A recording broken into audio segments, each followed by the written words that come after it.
Ya, halo. Assalamualaikum warahmatullahi wabarakatuh.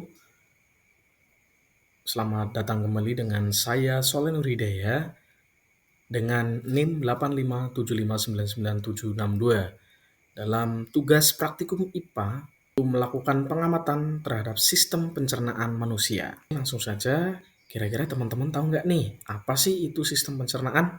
Nah, di sini sistem pencernaan adalah sistem yang mengolah makanan menjadi energi dan nutrisi untuk tubuh. Dalam proses pencernaan, melibatkan beberapa organ yang disebut organ pencernaan.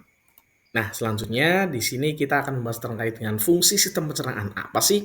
Nah, kita lihat yang pertama di sini ada mengolah makanan menjadi zat yang dapat diserap oleh tubuh. Nah, yang kedua, menyerap nutrisi untuk energi, tumbuhan, dan perbaikan tubuh. Dan yang ketiga ada mengeluarkan sisa makanan yang tidak diperlukan. Itu dia fungsi dari sistem pencernaan. Oke, apa aja sih organ pencernaan dalam tubuh kita atau dalam tubuh manusia? Nah, yang pertama di sini ada mulut, turun ke bawah ada kerongkongan, terus kemudian lanjut turun lagi ada lambung, selanjutnya turun lagi ada usus halus, kemudian ada juga yang mengelilingi ini usus besar, dan yang terakhir adalah anas. Seperti apa penjelasan terkait dari masing-masing organ pencernaan ini? Kita lihat di halaman berikutnya. Oke, sesuai urutannya, tadi yang pertama adalah mulut. Mulut merupakan organ pencernaan pertama yang terdiri dari gigi, berfungsi mengunyah makanan menjadi halus. Yang kedua ada lidah untuk mengatur letak makanan, menelan dan mengecap rasa. Dan yang ketiga adalah air liur, membantu pencernaan makanan. Ya, selanjutnya yang kedua tadi ada kerongkongan ya. Kerongkongan adalah saluran pencernaan yang menghubungkan mulut dengan lambung. Ini berfungsi mengalirkan makanan yang telah lumat dari mulut ke lambung melalui gerakan peristaltik. Nah, ini berbentuk tabung dengan panjang kurang lebihnya 20 cm. Nah, selanjutnya ini adalah lambung, di mana lambung ini yang berasal dari kerongkongan masuk ke dalam lambung.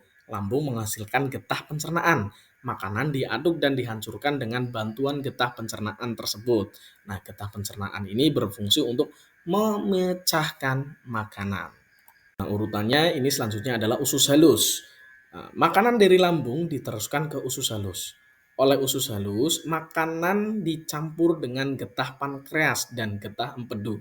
Makanan yang telah tercampur kemudian diremas-remas oleh otot-otot usus. Kemudian ada usus besar. Usus besar ini bersambungan dengan usus halus. Permulaan usus besar disebut usus buntu.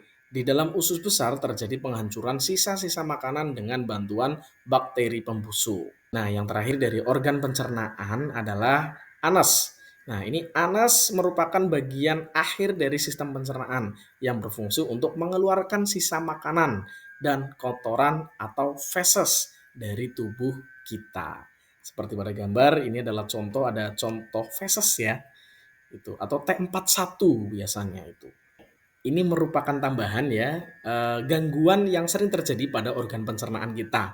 Apabila kita misal makan makanan yang sembarangan atau jajan sembarangan, itu bisa menyebabkan yang pertama yaitu diare, terus kemudian yang kedua sembelit, yang ketiga radang usus buntu. Nah, itu menakutkan sekali ya.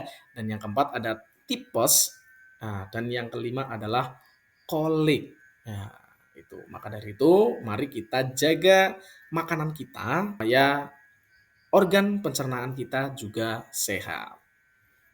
Terima kasih. Itu yang dapat saya sampaikan terkait dengan organ pencernaan pada manusia.